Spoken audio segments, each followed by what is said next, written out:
Here we have the Apple MacBook Air. It's the latest addition to the MacBook family from Apple. It's again the thinnest and lightest MacBook that Apple has produced to date. It's got an interesting array of ports, or lack thereof.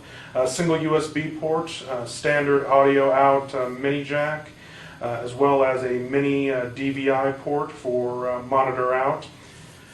Over here we've got a mag latch for your power supply unit, and then an interesting lack of ports throughout the rest of the notebook. It's a very clean look, refreshing from the standpoint of not having to deal with a wide array of ports, but perhaps a little bit less useful for some business travelers who are going to be needing multiple USB devices or a simpler direct VGA out port for presentation use. It runs the latest version of the Mac OS, which is Leopard, and comes pre-installed with an array of useful gadgets, everything from iTunes and iLife and your Safari web browser to GarageBand.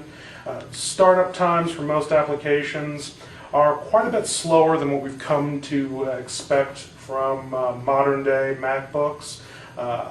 As you'll see in our review, benchmarks were a little bit slower than we expected. But in general, we are reasonably impressed with the performance of the MacBook Pro.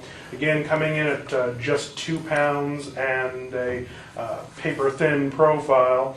You've no doubt seen the commercials where the MacBook Air fits inside of a standard manila envelope.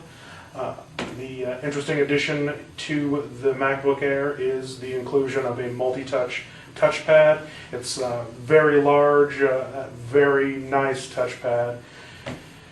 Size comparison-wise, we have a 14-inch ThinkPad T60 for comparison to the MacBook Air at 13 inches. As you can see, width-wise, it's roughly the same size as a 14-inch notebook, but it is, of course, significantly thinner than an average notebook. Again, here for size comparison, we have an Asus EPC. It's not quite as large in terms of footprint as the MacBook Air, but even the Asus EPC looks quite a bit thicker than the MacBook Air by comparison.